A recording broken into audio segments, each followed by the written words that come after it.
యెహోషాఫతు మరియు తనతో ఉన్న రాజులు యుద్ధం చేయడానికని వెళ్లి అడవిలో వాళ్ళకి నీళ్లు దొరకకుండా చాలా ఇబ్బంది పడ్డారు. అక్కడ ఎవరైనా ప్రవక్త ఉన్నారేమో అని చూసి ఎలీషా దగ్గరికి వెళ్లారు. ఎలీషా దేవుని దగ్గర ప్రార్థించి, మీరు ఈ లోయలో చాలా గొంతులు తవ్వండి, గాలిని గాని వర్షాన్ని గాని చూడలేకపోయినప్పటికీ నీళ్లు వచ్చి ఆ లోయలో నిండుతుంది అని చెప్పాడు. ఆ విధంగా వాళ్ళు అక్కడ చేసినప్పుడు నీళ్లు దొరికింది, వారి కష్టం తీరింది. అదే విధంగా మనము దేవుని వాక్యాన్ని ఎలా వింటున్నాము, దాని నుండి మనకొక ప్రయోజనం కావాలి అంటే దేవుడు చెప్పినట్టు మనము చెయ్యాలి. మనం ఎలా ఉంటామంటే దేవుని వాక్యం వినే విషయంలోనే చాలా వీక్ గా ఉంటాము. కొంతమంది ఎలా ఉంటారంటే నేల మీద నీళ్లు పడి ఎలాగైతే కొద్దిగా తడిపి వెళ్లిపోతుందో అలాగే వారి హృదయంలో అంత మాత్రమే ఉంటుంది. మరి కొంతమంది ఎలా ఉంటారంటే లోయలో కొద్దిగా నీరు ఉన్నట్టు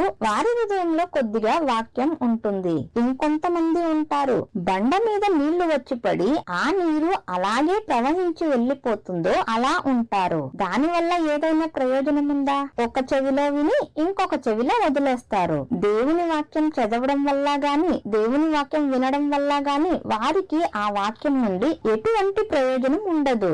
వారు ఏ విధంగా లోయలో గుంతలు తవ్వారో దేనికోసం తవ్వారు? ఆ లోయలో నీరు వచ్చి నిలిస్తే వారికి కావాల్సినంత నీరు సరిపోదు. అందుకే దేవుడు గుంతులను తవ్వమని చెప్పాడు. వారు ఎంత లోతుగా గుంతులను తవ్వారో అంత నీరు వాళ్ళకి దొరికింది. అదే విధంగా మనం కూడా దేవుని వాక్యాన్ని శ్రద్ధగా వినడం మాత్రం కాదు, పదే పదే వాక్యాన్ని ధ్యానించాలి. ఒక్కోసారి మనము వాక్యాన్ని ధ్యానించినప్పుడు అది ఎలా ఉంటుందంటే గుంతలను తవ్వినట్లు లోయను ఎంత లోతుగా తవ్వుకుంటూ వెళ్తామో అలా నువ్వు వాక్యాన్ని ధ్యానించినప్పుడు ఆ వాక్యం నీ హృదయంలోనికి లోతుగా వెళ్తూ ఉంటుంది.